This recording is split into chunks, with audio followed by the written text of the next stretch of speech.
Hola, buen día. Bueno, pues vamos a comenzar con los que estamos ahorita, ¿ok? ¿Sí me escuchan bien? Sí, sí se escucha bien. Bueno, entonces vamos a continuar. Lo que estábamos viendo antier era sobre equilibrio térmico, ¿ok? Y bueno, nada más aquí un dato que igual les va a servir. Si conocen las escalas, digamos, de temperatura, ¿no? Saben que existen los grados Celsius, también tenemos los grados Fahrenheit y la escala de Kelvin, ¿ok?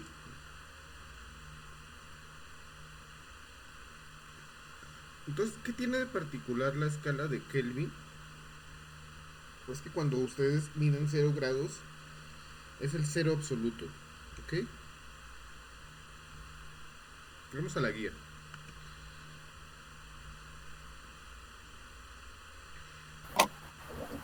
Como les decía, o sea, básicamente es muy sencillo transformar de escala Celsius a escala Kelvin. Básicamente solo le tenemos que añadir o restar 273 grados, ¿ok? Es de las fórmulas más sencillas. Al final de cuentas, ¿qué significa el 0 grados Kelvin? ¿Ustedes lo saben? ¿O saben por qué también podemos medir la temperatura en grados Kelvin? O sea, ¿por qué se toma ese punto de referencia? ¿Qué significa 0 grados Kelvin?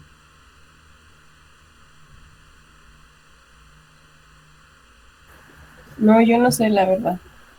Fíjense, como les había explicado, la temperatura lo que nos mide es el movimiento de las moléculas dentro de un material, ¿sí?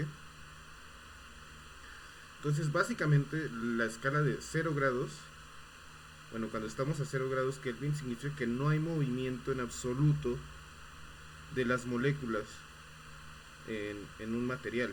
Eso significa temperatura cero absoluto. No se puede llegar ni a menos de 0 grados Kelvin, ni incluso a 0 grados. O sea, podríamos llegar a 0.1 grados o a 0.01 grados Kelvin, pero al final de cuentas es imposible que no haya ningún tipo de movimiento o energía cinética en un material, ¿sí? Entonces, eso es, digamos, la tercera ley de la termodinámica. Ya lo vamos a ver más adelante, pero eso es lo que significa al final de cuentas. Que no podemos llegar a 0 grados Kelvin, ¿ok? Entonces, por ejemplo, si yo les digo que estamos a 0 grados Celsius, ¿cuánto significa eso en escala Kelvin?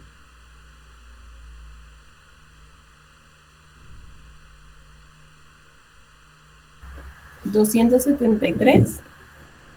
A 0 grados, sí, o sea, exacto. O sea, ustedes aquí digamos, la temperatura en Celsius sería 0 grados. Si le sumas 273 nos van a quedar 273 grados Kelvin, ¿ok? Entonces, imagínense, no sé, las temperaturas que tenemos aquí en el planeta Tierra son, por ejemplo, si están, no sé, en Canadá o Alaska, es fácil que ustedes lleguen a 0 grados Celsius, ¿sí? Por ejemplo, si ya se van, no sé, al Polo Norte o a la Antártida, vamos a tener algo así como menos 30 grados. O sea, esas son las temperaturas que nosotros podemos llegar a experimentar en la Tierra, ¿sí? Sin embargo, podemos llegar a temperaturas mucho más bajas, que serían a menos 273 grados Celsius. Más allá de eso ya no podemos llegar a temperaturas más bajas, ¿ok?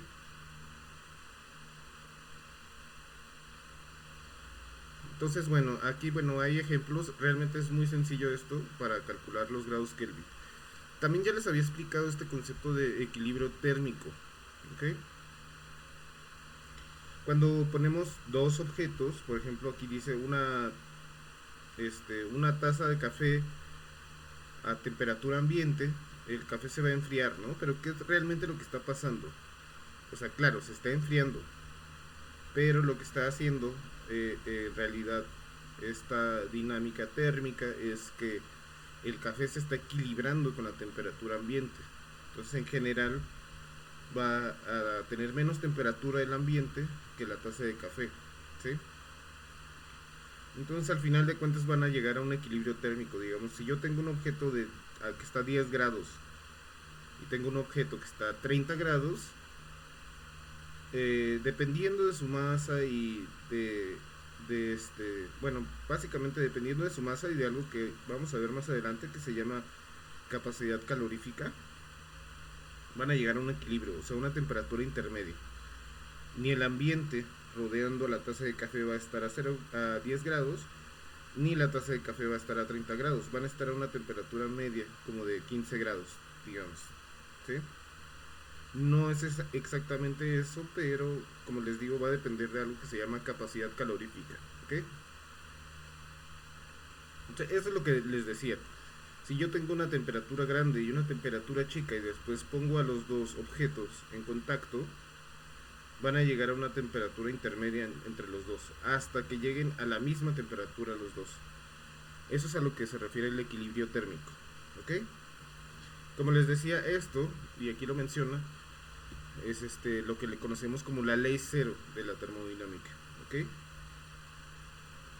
Después vamos a ver a qué se refiere la primera ley y la segunda ley, que son las más importantes. Como ya les mencionaba, la tercera ley es algo un poco más abstracto, que se refiere a cuál es la menor escala de temperatura a la cual podemos llegar, que sería los 0 grados Kelvin, y que, o sea, por más que digamos enfriemos un objeto, nunca vamos a poder alcanzarla, los 0 grados, ¿ok? Entonces, bueno, vamos a pensar en dos bloques del mismo material. Como les decía, hay un concepto que se llama capacidad calorífica, pero si estamos pensando en un objeto del mismo material, van a tener la misma capacidad calorífica, entonces se van a enfriar de la misma manera. Ahora, tengo un objeto de 1 kilogramo y otro de 2 kilogramos, ¿ok? Y tenemos un tercer bloque que es ahora de otro material que está a 200 grados, ¿ok? Entonces, ¿cómo se equilibraría? O sea, ¿cuál sería la, la respuesta si están en equilibrio térmico? Recuerden, significa que tienen que estar a la misma temperatura. Aquí, ¿cuál sería la opción en el problema 7? Si todos están en equilibrio, sería que todos están a 200 grados, ¿no? Sí, pero bueno, mmm, si ya sabemos que está en equilibrio, si están en equilibrio a 200 grados, entonces todos los bloques tienen que estar a la misma temperatura, justo, ¿no? Lo que mencionaste. Entonces sería la respuesta D, ¿no? Todos tienen que estar a 200 grados. ¿De acuerdo? Sí. Bueno, entonces esto es lo que les mencionaba, la capacidad calorífica es un número fijo, es una constante, ¿ok? Que depende del material. Y nos dice básicamente qué tanto aumenta la temperatura de un objeto dependiendo de cuánto calor yo le administro. ¿Okay? Entonces va a ser una constante de proporcionalidad, así como lo es, por ejemplo, la aceleración de la gravedad o la densidad, también ya hemos visto. Nos va a decir cómo se transforma esto, ¿ok? Entonces, ¿cuál es la fórmula? Como les decía, Q, vamos a abreviar el calor con una letra Q mayúscula, ¿ok? Denme un segundo, por favor.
Disculpen por la pausa, es que me amanecí un poquito enfermo del estómago, pero vamos a intentar continuar, ¿ok? Sí, Igual no se vamos a preocupe. intentar hacerlo como un poquito ágil, rápido, porque como igual no están todos, o sea, no hay la mayoría de los que vienen, nada más les voy a intentar seguir con el tema. Va a quedar grabado y les voy a seguir dejando ejercicios. ¿Vieron los ejercicios que les puse? Sí, ¿Los han intentado resolver? No. sí, también. Solo que al final con lo de la velocidad, porque unos tenían que ver con lo del calor y las energías, pero al final con la de la velocidad, Ajá, la exacto. verdad no me acordé y lo dejé así, pero básicamente los dejé a medias. Bueno, recuerden que básicamente el calor es una medida de la energía, ¿ok? Entonces, ¿de dónde viene esa energía? ¿O qué tipo de energía es? Viene o sea, la temperatura viene de la energía cinética. ¿Sí se acuerdan? Les había hecho la energía cinética de las moléculas que componen un cuerpo. Sí, Entonces, ¿recuerdan cuál era la fórmula para la energía cinética? es masa por la velocidad al cuadrado entre la velocidad No, era masa por velocidad al cuadrado entre 2, entre dos. nada más. Sí, sí, entre dos. Entonces, de ahí, si ustedes saben cuál es el calor o la energía, de ahí pueden obtener la velocidad, ¿no? Nada más despejando. A ver, ¿cómo se despeja esa fórmula? Si yo les pongo, por ejemplo, energía igual a masa por velocidad al cuadrado entre 2.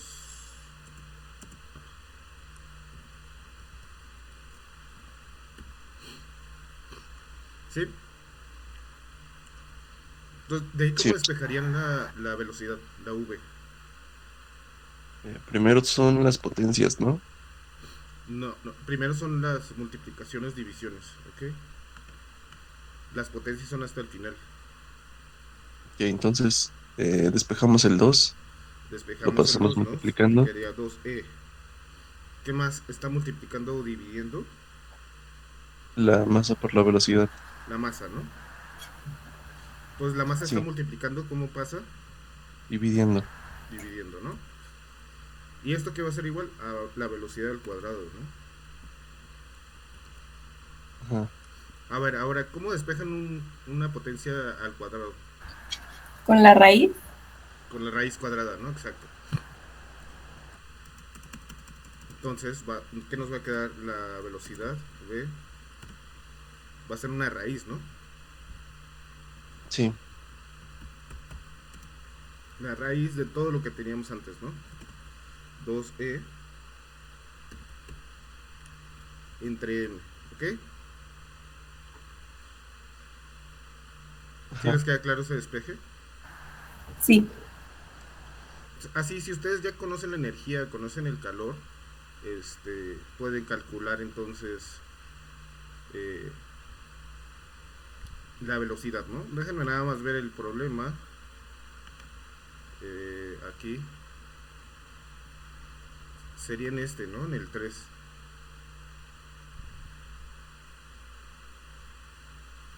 Entonces, Sí, sí, era ese.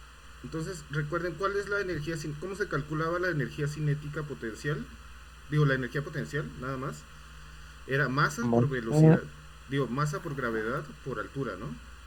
sí, Eso ya lo sabemos. Ya sabemos que si multiplicamos 70 kilogramos por 10 metros por 9.8, voy a tener esta cantidad de aquí. Aquí ya lo estoy llamando E. Pero puede ser distintos tipos de energía. En este caso es energía potencial, ¿sí? Entonces, ya una vez que lo calculé, imagínense que yo ya calculé la energía potencial. Y esto me va a dar mgh, ¿ok? Esto lo voy a sustituir de vuelta aquí en esta fórmula, ¿sí? sí. Entonces voy a poner aquí en lugar de voy a poner mgh, ¿ok? Entonces, ¿esto que me va a dar? Se van a cancelar las m's, ¿verdad? Porque una está arriba y una está abajo. Ajá, ¿De acuerdo? Sí, Entonces nada más nos va a quedar 2gh, ¿sí?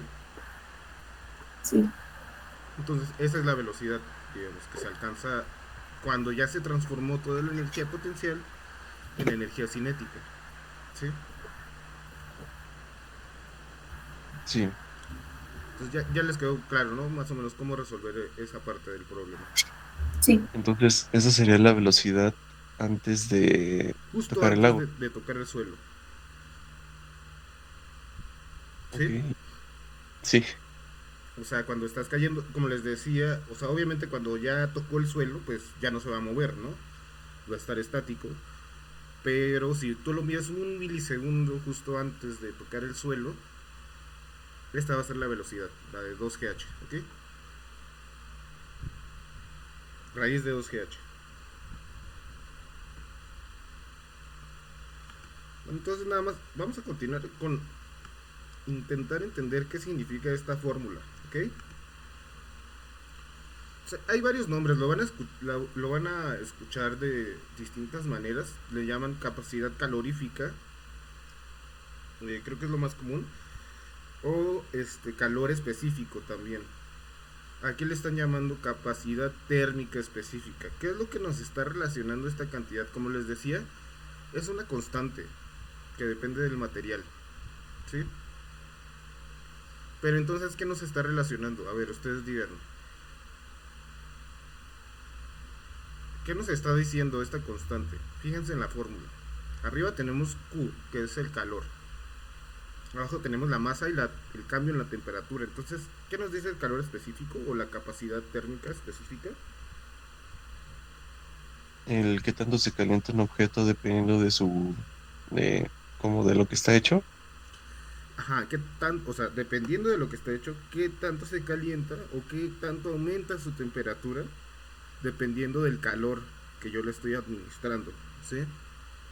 Por eso les decía la última clase que no es lo mismo temperatura que calor, ¿sí? Porque yo le puedo administrar el mismo calor a un bloque de hielo y le puedo administrar el mismo calor a un bloque de aluminio y no se van a calentar de la misma manera, ¿sí? No van a aumentar su temperatura de la misma manera, uno se va a calentar más rápido que otro, ¿ok? Sí, Entonces recuerden nada más que delta T, siempre que vean este símbolo, es una diferencia. En este caso la temperatura final menos la temperatura inicial, ¿ok? Entonces fíjense que si yo despejo esta fórmula, es lo que está haciendo aquí, si se fijan, ¿no?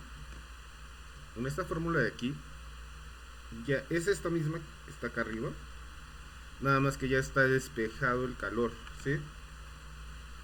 Entonces, como se podrán dar cuenta, acá tengo el calor dividido entre la masa por el cambio en la temperatura, pero si está dividiendo masa por temperatura, lo puedo pasar multiplicando, ¿no?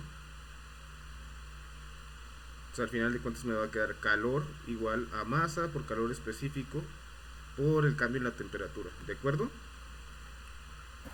Sí. Sí, Queda pero claro entonces, ese despeje, ¿no? ¿por Nada qué lo más es, expresó así? ujú, nada más es pasar multiplicando, ¿ok? Entonces, bueno, vamos nada más a pensar en este problema, en el problema 8 nos está hablando de la capacidad térmica específica. Hay como, bueno, se podrán dar cuenta, recuerden, en qué unidades se medía el calor, en joules, porque era energía, ¿ok? La masa se mide en kilogramos y generalmente usamos grados Kelvin o grados Celsius para la temperatura, ¿ok? Por lo tanto, la capacidad térmica específica va a ser joules sobre kilogramo por grados, ¿ok? Entonces, bueno, ¿cómo se calcula? En el caso de una sustancia que se absorbe 80 joules con una masa de 0.5 kilogramos, una temperatura de 40 a 50, pues bueno, aquí es muy sencillo, ¿no? Nada más tienen que sustituir, ya sabemos nuestra fórmula, ¿no? Que es esta, la capacidad térmica específica va a ser el calor, que es lo que se mide en joules, que aquí nos dice que es 80, entre la masa por el cambio de la temperatura. ¿Cuál es a ver, nada más para ver si les está quedando claro, ¿cuál es el cambio en la temperatura? ¿Qué sería delta T? El calor inicial menos el calor final. No, al revés. No, no, todavía sin, o sea, sin usar esos datos, nada más con la misma temperatura. ¿Cuál sería delta T? Aquí nos están dando los dos datos que necesitamos para calcular delta T. Recuerden que es una diferencia de temperaturas. Los 40 y 50 grados. Ajá, ¿y qué tienes que hacer con esas dos cantidades? Sería restarlo, nos Restarlas. daría 10 grados. Exacto, sería restarlas y nos quedaría 10 grados. Entonces ya ahí tengo mis tres datos que necesito, ¿no? 80 joules, que va arriba, y abajo va dividiendo entre la masa, que es 0.5 por 10, ¿ok? Entonces, a ver, esto lo podemos hacer sin calculadora ni nada. Abajo, ¿qué iría? Sería 0.5 por 10. ¿Cuánto nos da eso? Nos da 5, ¿no? 5 kilos. Nos da 5 abajo, ¿ok? Entonces, básicamente estamos dividiendo 80 entre 5, ¿no? 16. Nos da 16, ¿no? Entonces ya automáticamente pueden dar la respuesta. Recuerden que esto sí tiene unidades, que son joules sobre kilogramo por grado centígrado. Aquí nos está diciendo que lo expresemos nada más como un número. Sería el C, 16. Y en realidad la capacidad térmica son 16 joules sobre kilogramo por grado centígrado. ¿Okay? Bueno, esto es básicamente, después vamos a ver el aparato de Joule, que básicamente nos ayuda a medir esto, la capacidad térmica de un material, ¿ok? Entonces, como les decía, también han escuchado esta medida que son las calorías, ¿no? Las calorías, fíjense, también son una unidad de energía, que en realidad creo que fue la primera que se empezó a usar. Antes de Joule se usaban las calorías, y él, digamos, diseñó esta máquina térmica para calcular el calor acumulado, digamos, en un gramo de agua, ¿ok? Entonces básicamente es un calentador mecánico.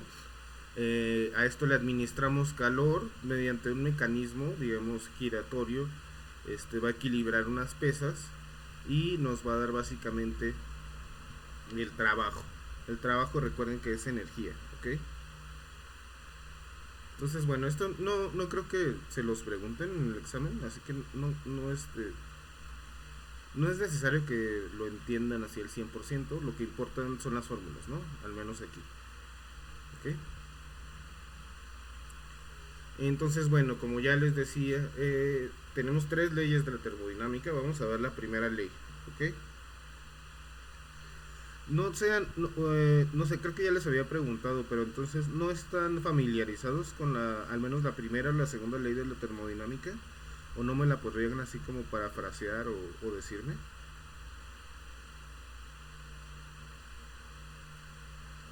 No, pero la primera ya nos la explicó varias veces, ¿no? Era la que les expliqué varias veces, es lo que le llamamos la ley cero. Recuerden, en realidad, o sea, decimos que hay tres leyes de la termodinámica, pero en realidad son cuatro, porque empezamos a contar desde el cero, ¿sí?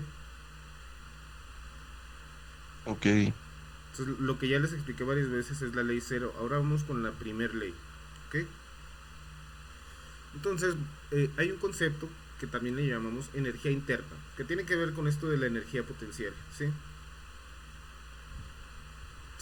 Pero no es exactamente la energía potencial, es la suma de la energía potencial y la energía cinética de las moléculas que forman un objeto, una sustancia, ¿ok?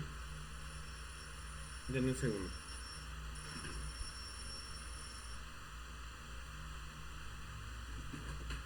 Básicamente es lo mismo que la energía total, ¿recuerdan que vimos eso?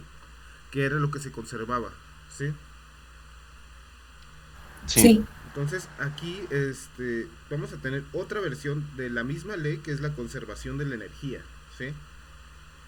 Bueno, esto lo habrán escuchado alguna vez, la energía no se crea ni se destruye, solamente se transforma de un tipo a otro, ¿ok? Entonces, como les decía, ya hemos visto ejemplos en los que la energía potencial se transforma en energía cinética.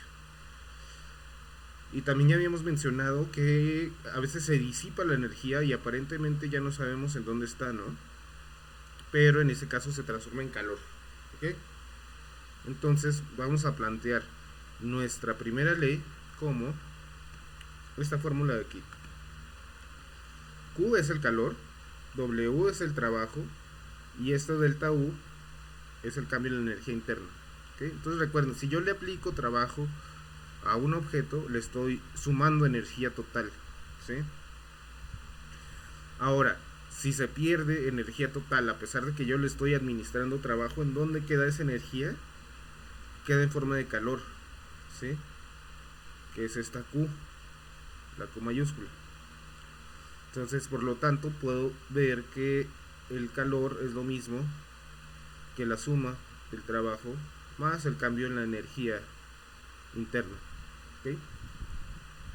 Entonces, o sea, aquí en realidad esta fórmula no es complicada, también es como una suma, solamente a veces es un poquito abstracto también de entenderlo, ¿sí?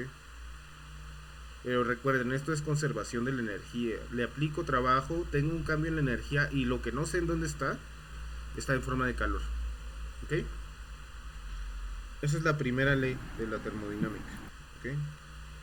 Entonces de aquí pues nada más puedo despejar la delta U, que sería la energía total, y me va a quedar que la energía total va a ser el calor cedido o administrado menos el trabajo cedido o administrado del sistema. Entonces recuerden que a un sistema yo le puedo dar calor o le puedo quitar calor, así como también le puedo dar trabajo y le puedo quitar trabajo, ¿ok?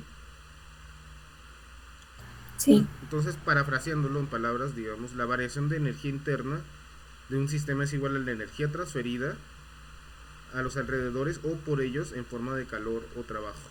¿Ok? ¿Les queda claro eso o se les hace muy abstracto? sí, está claro.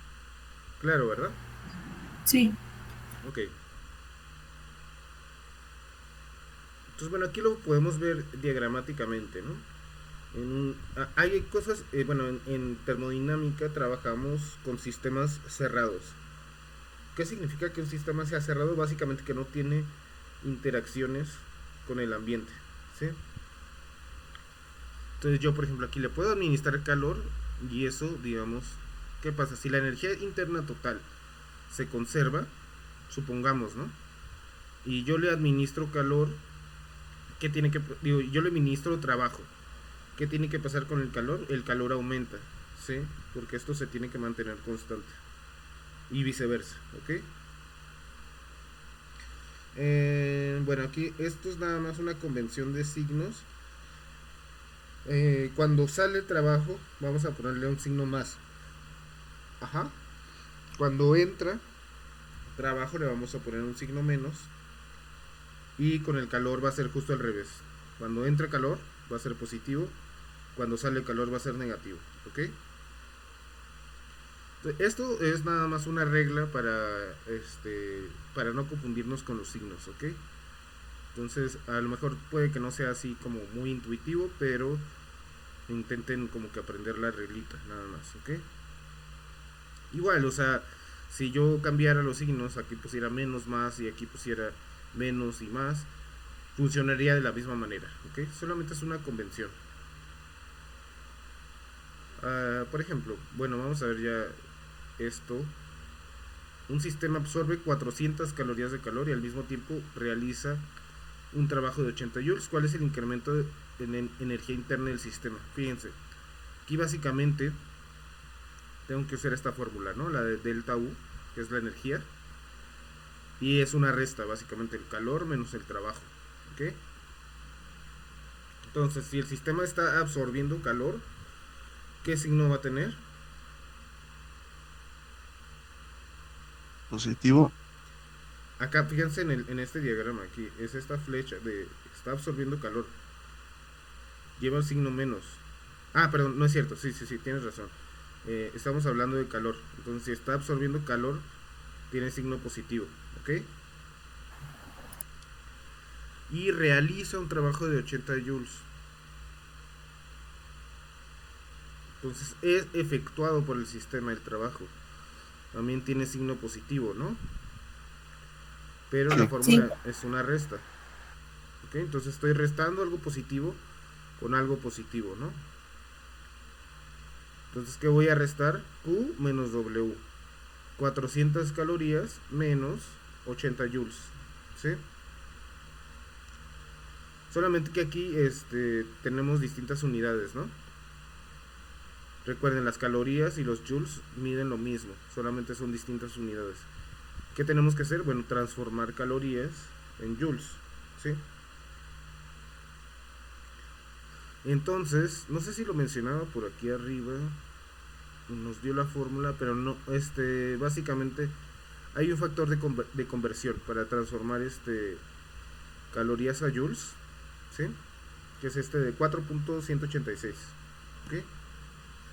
Entonces por eso lo estamos multiplicando por esa cantidad. Y básicamente nos va a quedar esto en joules. Si lo multiplico 400 por 4.186, me va a dar esto 1674.4 ya en joules, ¿no? Mientras que el trabajo ya está en joules, son 80 joules, y lo que tengo que hacer es restarlos, ¿sí? Entonces va a ser el calor menos el trabajo, y básicamente va a ser esto, 1674.4 menos 80, ¿ok? Nos va a dar 1594.4. Entonces ahí ya, digamos, ya apliqué la primera ley de la termodinámica a este sistema, ¿sí? Y ya sé, por ejemplo, cuál es entonces el cambio en la energía interna, ¿sí? O qué tanto, digamos, se estaban moviendo las moléculas antes y qué tanto se mueven después de que yo hago este proceso en el cual absorbo calor y le realizo un trabajo, ¿sí? Ahora, a ver, vamos a cosas conceptuales. ¿De qué manera, a ver, ustedes intenten pensarlo en la vida cotidiana, cómo se transmite el calor de un objeto a otro? Menciónenme al menos, a ver, cada uno, una manera que hayan visto en la vida cotidiana de cómo se transmite el calor.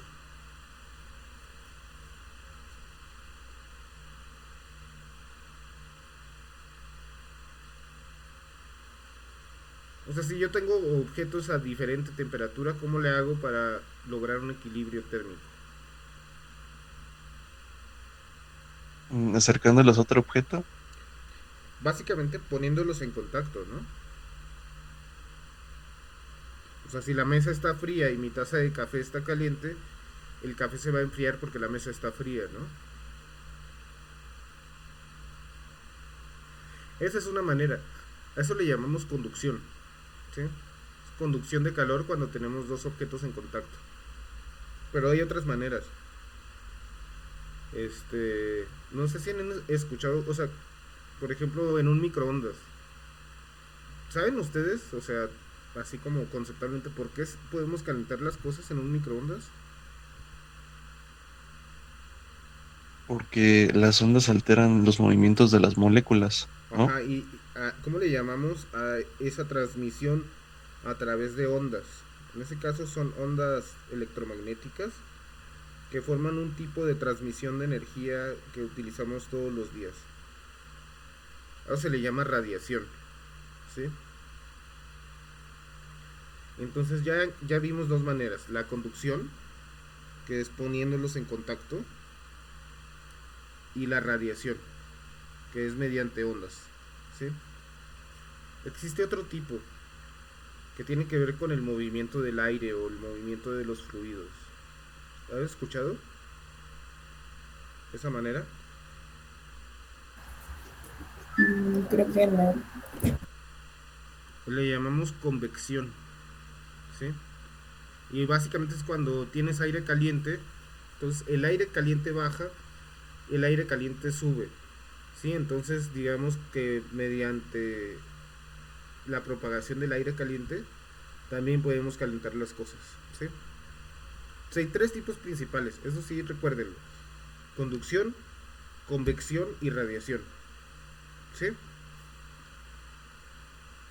Sí, Entonces, por ejemplo, ¿cómo es que la Tierra se calienta a través del Sol? Recuerden, pues lo vemos todos los días: en el día hace calor y en la noche hace frío, ¿no? Entonces, lo que pasa es que el Sol, digamos, la luz, también es una forma de radiación que emite el Sol todo el tiempo y nos llega a la Tierra, ¿ok? Eso es lo que quiere decir en este diagrama: el Sol tiene calor que lo propaga a través de ondas que llegan a la Tierra, de la misma manera que lo hace un microondas, ¿sí? Solamente que hay Ok. distintos tipos de radiación. En este caso es luz solar. La radiación del microondas, justo como lo dice el nombre, son microondas.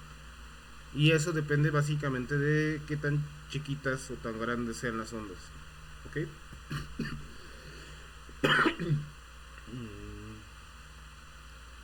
Entonces, a eso es a lo que me refería. Aquí ya está hablando un poquito de ondas mecánicas. Esto en realidad no es así como algo fundamental de su curso de física 3. De hecho creo que se ve en física 4 ya lo de ondas, pero es a veces más o menos importante mencionarlo. Eh, Creo que esto ya se sale un poquito más o menos del tema. O sea, creo que podría como que saturarlos de información, porque aquí en realidad nada más les está mencionando como en dos páginas, ¿no? Todo lo que necesitamos saber de mecánica ondulatoria o de ondas. Así que esto lo vamos a dejar para la próxima, para que ya cuando estén todos lo expliquemos más a detalle. Pero bueno, hay ciertas cantidades, como ahorita lo que les dije: hay ondas chiquitas y ondas grandes, pero no estoy siendo preciso en qué me refiero con eso, ¿sí? Entonces, esto es bastante información, así que lo vamos a dejar para después. Pero, por ejemplo, esos problemas también los vamos a ver después. Estos sí se los puedo mencionar. Hay ondas transversales y ondas longitudinales, ¿sí? ¿Saben cuál es la diferencia? Bueno, aquí lo pueden ver en el dibujo. Esto es como si fuera un resorte, como esos juguetes, así como tienen resortes. Eh, es una onda transversal, es cuando estamos oscilando o estamos moviendo el resorte en una dirección perpendicular a cómo se propaga la onda, ¿sí? Como cuando ustedes nada más agarran una cuerda y le hacen así para arriba y para abajo, ahí están generando una onda transversal, ¿ok?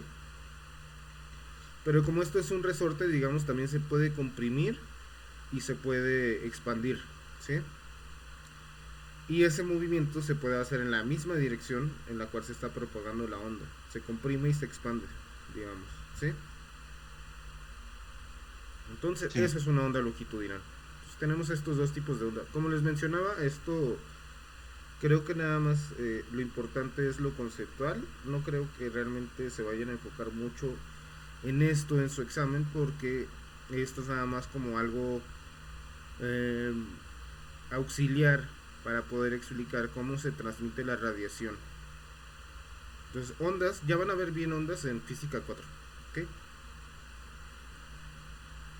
Y bueno, a lo que quería llegar, ya casi para terminar, la verdad, como les decía, quería, o sea, como no estamos todos, este, iba a ser breve esta clase. Entonces, eh, vamos ya con lo que le llamamos la segunda ley de la termodinámica. La primera ley ya les quedó más o menos claro. Sí, Sí, Igual, si no entienden todo, no se preocupen, porque ya en la siguiente clase, el miércoles, cuando ya nos reunamos todos, voy a repasar todo esto, ¿ok? Entonces, bueno, vamos a pensar en algo que se llama eficiencia. Esta es otra cantidad, recuerden, ahí vayan acumulando todas estas fórmulas en su formulario. Y ahora vamos con la eficiencia, básicamente es cuál es el calor que yo le administro y cuál es la cantidad de energía que necesito, ¿ok? A una máquina. O sea, ¿qué es una máquina? Básicamente es algo que recibe energía y realiza un trabajo, ¿sí? A ver, alguna máquina térmica que ustedes conozcan que me puedan mencionar.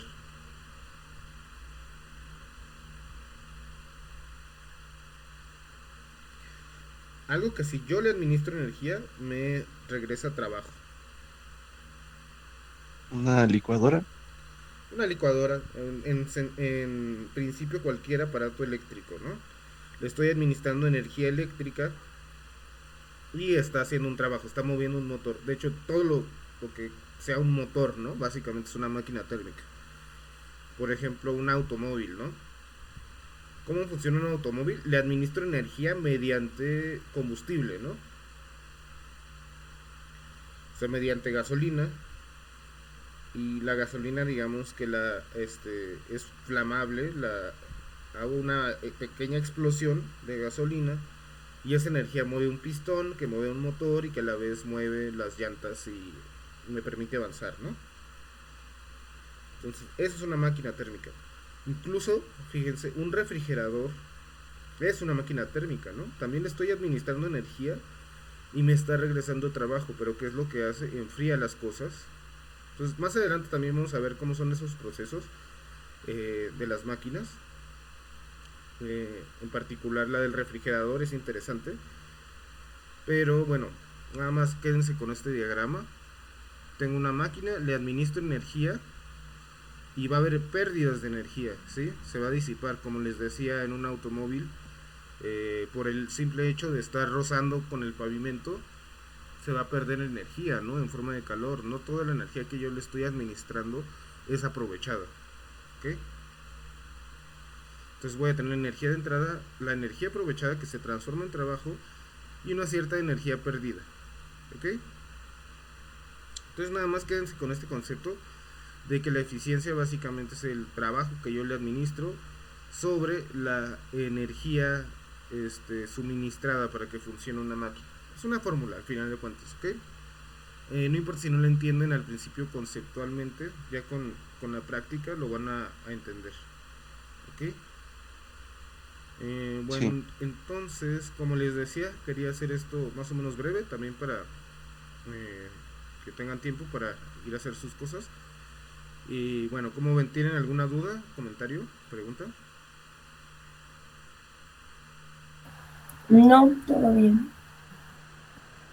claro. ¿No? ¿Nada más?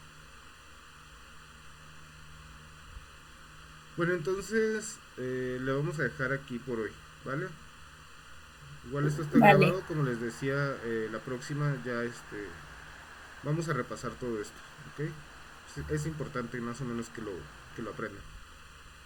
ok, gracias. Bueno, entonces nos vemos el miércoles, ¿verdad? También a las 9. Sí, Sí, Ok, vale, pues que tengan buen día. Hasta luego. gracias, igual. gracias. Nos vemos. Nos vemos.